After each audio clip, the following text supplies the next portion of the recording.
So let's talk about knowledge sharing processes in agricultural systems. What do you think, David, are the fundamentals? Well, fundamentals are that whatever knowledge is being shared, it has to be relevant and in a manner which suits that group's needs. Absolutely. So one of the key things which we focus on is obviously farmers having common interests or common concerns, and that way they're willing to exchange ideas and concepts and what happens to them. And that's very important for that peer-to-peer learning process, is that farmers have got stories to tell. Often they have observations which can be, more useful than a lot of scientific data. So drawing people's ideas and views out is very important. Now, if we want to have a broader knowledge sharing process, then we're talking about, what sort of information sources work well. And generally we found that, distributing bits of paper, everybody does a field day handout. They usually end up in the bin at the end of a field day. But it's about, shared learning and shared discussions, narratives. So sometimes, certainly, groups like AREP are now starting to focus more on podcasts and visual videos. And that's one thing I think farmers do really respond to, something which is visual, which they can take on board. Absolutely. I mean, it's certainly, the other farmers and the knowledge sources and the trusted information is really, really important. But it's also around in those trusted networks, but it's also down to, certainly we found every region was quite different. But generally the older farmers do prefer your newspapers, your newsletters and your paper sources that you can hold in your hand, as opposed to what the younger farmers are more interested in your social media. And farmers from I say Gen X down, from from their 50s and in their 40s and down, are more engaged in online learning and webs and emails and things like that. So, but it's really quite different, and different networks are using different information, so it can be quite complex. I think people can also get a bit overwhelmed. And this comes back to what it is your information sharing and decision sharing on farm. Who actually is going to be making the decisions. So then you need to tailor your information type to suit that individual. Well, exactly. When you talk about knowledge sharing, there's different types of knowledge. As Vaughan Higgins and his team found in the Other Soil CRC adoption project, that you have this this knowledge coming from scientists to farmers, and they're talking about this process of softening knowledge and how do we make this knowledge accessible within those agricultural networks. And then there's this other type of knowledge, which is on the farm information that farmers are developing through their own trial and error. How do you harden that information and broaden that up through and make it more accessible to people more broadly? And how applicable is that information in other contexts as well? Yeah, that's right. And sometimes, that on-farm knowledge sharing can be quite specific and quite relevant to smaller groups. But if you're looking at broader scale knowledge distribution, that probably needs to be taken over a range of different media or different opportunities. And then the other thing which really does get reinforced is that often it takes 3 or 4 repetitions. Oh, yeah, absolutely. I mean, to get that information through. And I mean, they say that, in the knowledge sharing project, we've had some discussions around that. And they're saying, there's 11 touch points. If you want to get people to an event, you've got to remind them 11 times for them to start to actually pick that thing up and read it, or actually turn up at that field day. So it'd be good to see if someone's actually done that research. But, the point is, it's many times, and we are forgetful because we're busy. So being reminded over and over is really good. And what they're finding through the knowledge sharing team in that project is multiple ways. Talking to people, getting a good information sheet about what's happening at a day, and really using that time on the day to get people to connect, build relationships, strengthen those knowledge networks. Because knowledge networks can be a pool of knowledge and very effective for sharing knowledge, but they can also be a pool of ignorance. So how are those networks connecting with the best knowledge and the most recent knowledge as well? And are people feeling confident among what's their social norms and what their mates are doing and thinking to actually try what might be coming from happening in other regions as well? Yes, and then that comes back to what sort of knowledge is it, and how transferable is that knowledge? And there's also a difference between knowledge and understanding. Yeah, of course. So if I'm in a position where I'm just trying to put out there some stuff, some data or some information, well, I can use a very different source to say providing some training. So obviously I've done a lot of training of farmers about soils and soil pits and those sorts of things. I wouldn't attempt to do soil training without soil being there. And it's very important to have some causal relationships and linkages which people can understand. So as we move through here and we're looking back here, we can see that we've got a whole range of plants with different growth. So if I'm looking to provide a fact sheet on Davidson plums, well, I can send out something on the internet or as a fact sheet or just distribute it. That's all fine and dandy because people can look at that and say, oh, yeah, okay, this is something which might suit me or it might not. But how do you get people to look at that fact sheet? Well, that's a big issue. Again, that comes down to repetition, but also picking the right times. But if I'm doing a field day and I want to talk about Davidson plums, well, you can use your fact sheet to get people to the field day. Yeah, and then you can say, well, look, okay, we have some plants which have died through here. We've got some plants which are going great guns, some plants which are growing poorly. Why is that so? And then we can actually ask the farmers, well, why do you think this is? Why has this plant got more disease, more insect pests on it, and that plant hasn't? Yeah. Are these things related? What kind of analysis do you need? Yeah.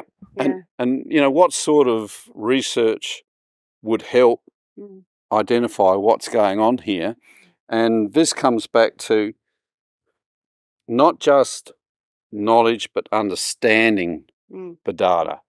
So at this stage, I've got no idea why this plant is growing better than that. So getting a sense of what the farmer's understanding of data is when you're working with them as well? That's right, because it's no good presenting data and presuming that the farmer actually understands what the data is measuring or what it means. So, it's you've actually got farmers like benchmarks.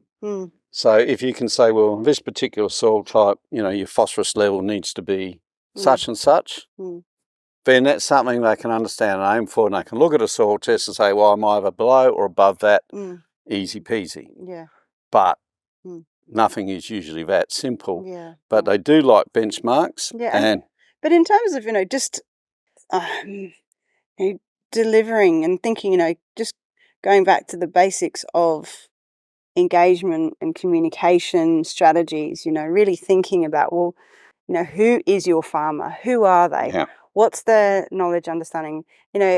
Have they finished uni and have they done a degree in agriculture or have they not? What's their understanding? What moment they might be coming from, those values, and what kind of tools then are going to be the best? Is it a fact sheet? Is it a field day? What kind of combination of things are going to be useful to reaching out to them as a scientist or an agronomist?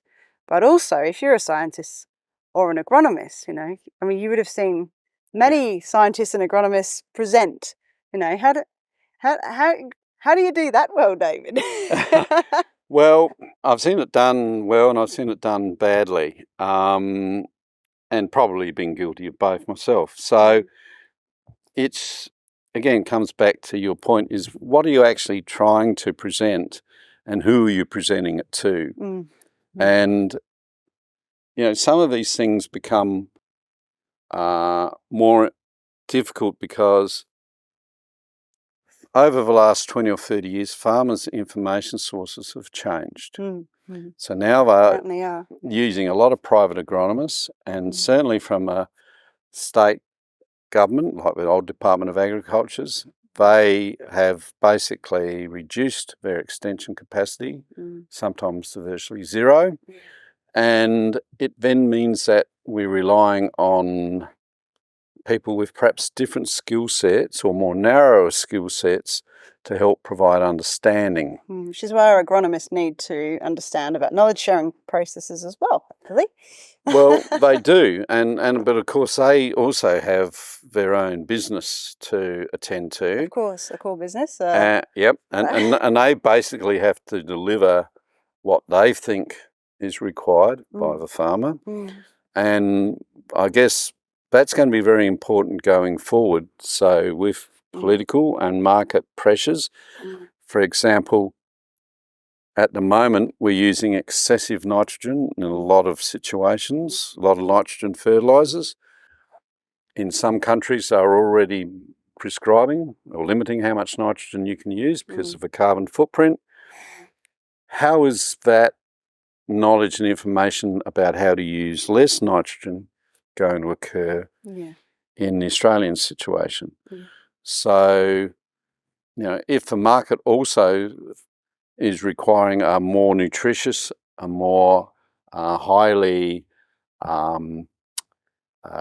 environmental friendly product, how are agronomists whose main objective, I think, is problem solving and sometimes just getting band-aids to cover complex problems. To work out this particular year, this financial year, on these shorter growing cycles. So, and again, just looking here at these trees, maybe I could address this low stunted activity by just throwing more fertiliser at it. But is that actually the root cause of the problem? So how do you develop that sort of intuitive or slower understanding and help farmers to build that understanding, or help the agronomist as well to understand that? Because obviously, as we have seen that change in massive investment in extension agents, and it was a very core part of government business at one time, and that's really changed. But people love face-to-face. So now they work with their private agronomists or commercial agronomists who might be attached to other companies. And those agronomists then become a really important place that you want to actually get broader knowledges from elsewhere to them. So it might not even be about working with the farmer. It might be about working with those other people and agents. And because certainly in one of the regions that we're working with in the knowledge sharing project, they now see, they used to think, if they had 300 farmers in an event, that was a success. And now they're really happy if they have 40 agronomists, because those agronomists represent 300 farmers. So there's a really interesting thing happening. Which is also a disconnect between farmers and that knowledge. And that's right, because then they tend to rely on being fed solutions and not really actually understanding what is behind those. That is a risk, And I guess the other thing which we certainly are becoming probably more aware of, at least I am as an aged researcher, I guess, is more aware of how little I know. And this is the problem, is no agronomist in the world can handle the degree of knowledge and understanding required to fully understand these systems. And so whenever you're talking to farmers, unless it's some very, very simplistic thing about, what rate of herbicide do you need to use for a particular weed, you really have to understand that there's a lot of things you don't know. And I think we need to broaden our awareness of things like soil biology, which is still largely not understood, and think not just about a more holistic farming system, but a more holistic extension engagement Absolutely. And program. that's what we found in the knowledge sharing project with the Soil CRC. We've created this space and these monthly meetings where we've got these discussions about how different groups are engaging with farmers and their successes and their failures and their triumphs and what's working and what's not. And they're learning from each other. It's not about a one-way direction or two-way knowledge sharing. It's actually multi-directional knowledge sharing. And what that comes with is a mutual respect that we all have knowledge and we all have gaps. Yes. And if you can come from that place and you can share knowledge in a more humble way and be open to new ideas as they arise, but also create that respectful place where people can share ideas and understandings that may not necessarily be the accepted mainstream. Yeah, and sometimes a farmer will come up with a simple idea which can transform a lot of agriculture. So early in my career on Eyre Peninsula and certainly a large portion of Western Australia, we have non-wetting sands, water repellent sands, where the water basically just sits on the surface and won't infiltrate, or infiltrates very slowly because of waxes coating the sand particles. And one farmer down the southeast, mainly to stop erosion, dug up some clay and put it on his sandhills and noticed that water infiltrated. So no clay spreading or clay delving has been used on hundreds of thousands of hectares from one farmer idea. So, sometimes these things can dramatically change opinions and views. And yes, be open, listen. Listen is a fundamental tool. So, it's one of our major extension gaps, I think, is that we often bring in researchers with some knowledge to stand up for half an hour in front of an audience, say, this is what I found out. Here's a bunch of data. Here's a bunch of data. It's statistically proven. See you later. Yeah. So you think scientists could do it a bit better? I think scientists could do it a lot better. And unfortunately, though, as partly due to political decisions and influences, they often get less time now to actually spend out in the paddocks and spend time learning themselves, but also that engagement, that one-to-one engagement. So when I first got to Eyre Peninsula 25 years or so ago, there used to be a government-sponsored district agronomist across 4 districts in the area. There is now none.